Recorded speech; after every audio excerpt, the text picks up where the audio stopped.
The stylish 30-inch Bertazzoni Master Series Range has a dazzling array of tools to cook with. 4 variable strength gas BTU burners, a large capacity gas oven with a gas broiler. These are powerful tools. However, if you've not used a range like this before, I think you'll find it helpful to take a little tour to learn about the various components you'll be cooking with. That way, you'll achieve success every time you cook, and you'll enjoy cooking on this wonderful range as much as I do. With this range, one of the great safety features of the range is that you can't just turn the knobs and have the gas flow. This range has thermocouple ignition. This is a safety system that's used widely in Europe to prevent gas from flowing accidentally. So to light the range, you press the burner in, turn it, and count to 3 and let go. The thermocouple valve that allows the gas to flow works on a heat sensor, and as soon as it's warm enough, it stays open on its own. So lighting the range is very easy. Now, with the cooktop, you have one power burner. Everybody needs a power burner. This is 18,000 BTUs of power though. So what are you going to use it for? Well, boiling water, sauteing, or searing. Now the great thing with this burner is that you're going to light both burners, the inner ring and the outer ring. So you have 2 rings of fire underneath the pan, bringing powerful heat. When you're ready to simmer, you can simply turn off the outer ring, or you can lower both rings until you get the level of heat that's appropriate for what you're cooking. 18,000 BTUs is power, so use it judiciously.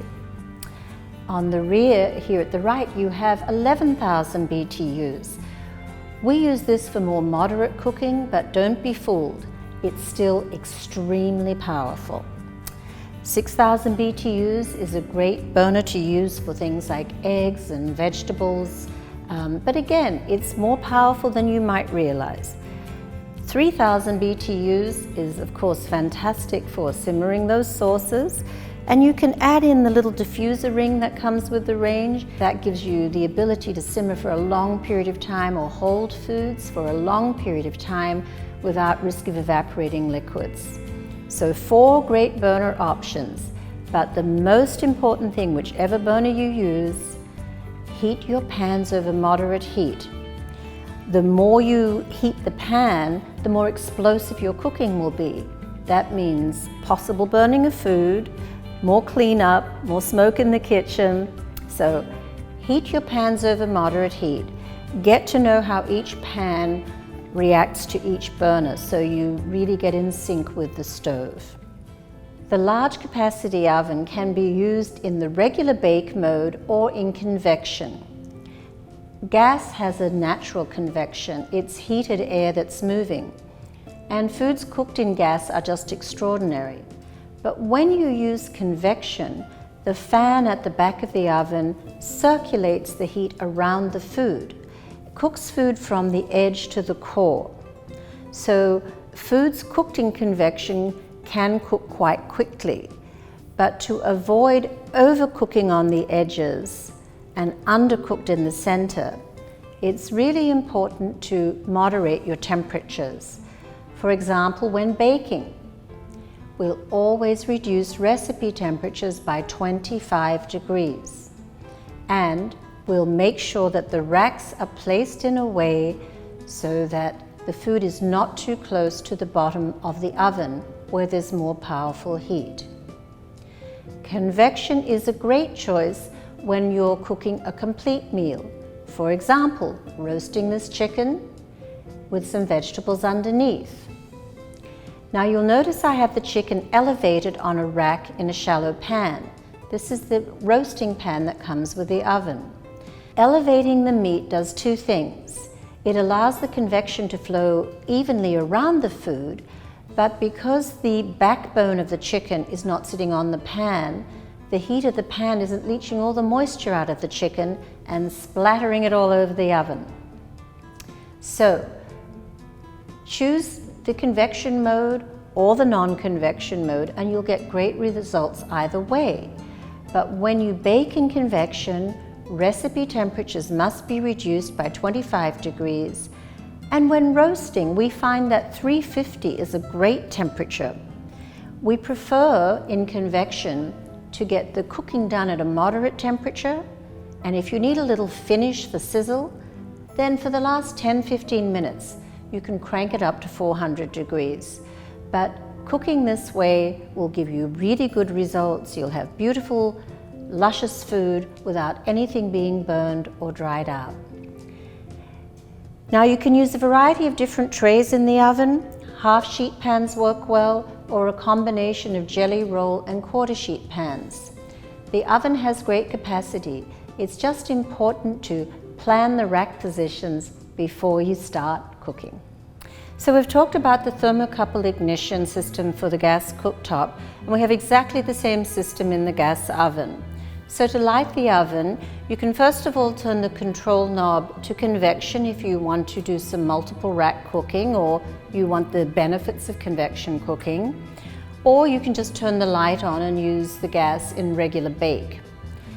Press in the thermostat control knob, turn it to the temperature that you want to cook at, and you'll hear the sparking, click, click, click.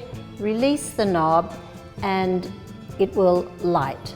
It might click for a couple of seconds, but just let it go. Now, in order to make sure that the oven's actually lit, there's a couple of tricks I use. One is I just look at the glass.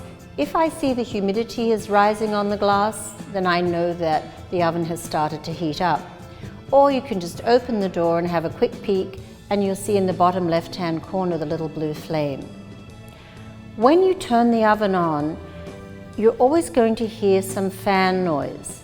Now this is not the convection fan, it's the oven cooling fan. In order for the range to be installed zero clearance to your cabinetry and not cause damage to your cabinetry, it needs to have a cooling system. It might take you by surprise the first time you use the range, but honestly after you start cooking you hardly even notice it. But remember, it's preserving the life of your range and your beautiful cabinetry, and that's the most important part. It's part of having a quality product, such as Bertazzoni. Broiling with a gas broiler gives you incredible results. You get really beautiful charring and crisping, but you don't want burning. So even though you might be tempted to put the rack position very close to the burner, it's best if you drop it down one position so it's a little removed. That way you'll get the beautiful browning and caramelization you want, but you won't completely burn the food. You can sear your meats quickly on either side, and then to finish cooking them through, just turn the oven off or turn it back to regular bake so that it can finish cooking the food. Just like you do on the barbecue. You start high, get the meat seared on both sides, and then you move it out of the way of the really high heat so the food can cook. It's advisable not to broil with the door open. So remember, set the rack in the right position, watch it very carefully. It doesn't take long to broil foods in a powerful oven like the Bertazzoni. So as you can see, we actually didn't make too much mess on our range despite all that searing and boiling water and saute and roasting. But nonetheless, we are going to clean the range, and I want to show you the products we use and the techniques we use. I always start with warm soapy water. I find dish soap just cuts the grease really well. Just don't use too much soap at one time, otherwise you'll be rinsing and rinsing. In terms of cleaning cloths, we're big fans of these terry bar towels. They have a little nap in them that really helps you with the kind of scrubbing, getting things off.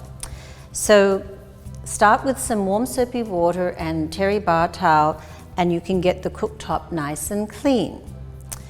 Now when you cook with stainless steel cooktops, and even if you're really good about heating your pans over moderate heat, at some point you are going to have some caramelization build up around the base of the burner. So to eliminate that, what we do is we use Barkeeper's Friend. It's available in a powder or a paste. You simply wet your terry bar towel, pour a little of that on there, and then you rub it around the caramelization or any built-up staining that you have on the cooktop. So you let it sit for a little bit and then rinse it with nice cold water. If in the process of taking the burners apart and scrubbing around underneath the burner, the igniter gets wet, then it's best to use a lint-free towel so that you can just kind of rub the burner dry, but no lint will stick to it. And of course, these are great towels for finally polishing and drying the range off. So keep your cleaning products to a minimum. You probably don't need stainless steel cleaner. You just need a little warm soapy water and the right type of towels, and it's very easy to wash the range. Remember, the burner caps must be seated correctly for the cooktop to ignite. So make sure you put everything back in the right position. I use the same cleaning products in the oven. With the oven, you're going to notice that the place that gets the greatest buildup of grease is actually the glass door. And my favorite product for cleaning that is my SOS pad. Now, it doesn't scratch the glass, just get it wet and rub lightly, but what it does do is it removes any grease that settles there. Again, I use the lint-free towel and the terry cloth bar towel as a kind of a scrubber too. The reason I'm able to keep my oven clean is because I did elevate my meats as they were roasting, so it cut down on splatter. I paid attention to where my racks were in relationship to the bottom heat or the broiler. So those are the things that will help you keep your oven keep it reasonably clean, but also moderate cooking temperatures. Now, from time to time, you're going to want to remove the oven racks and give those a bit of a clean up. And again, the SOS pad does a great job to remove any caramelization or staining. Cooking on the Bertazzoni is a joy. Cleaning it is honestly not that difficult. No overheating your pans, watch where you place things in the oven, and you won't have that much cleanup to do anyway.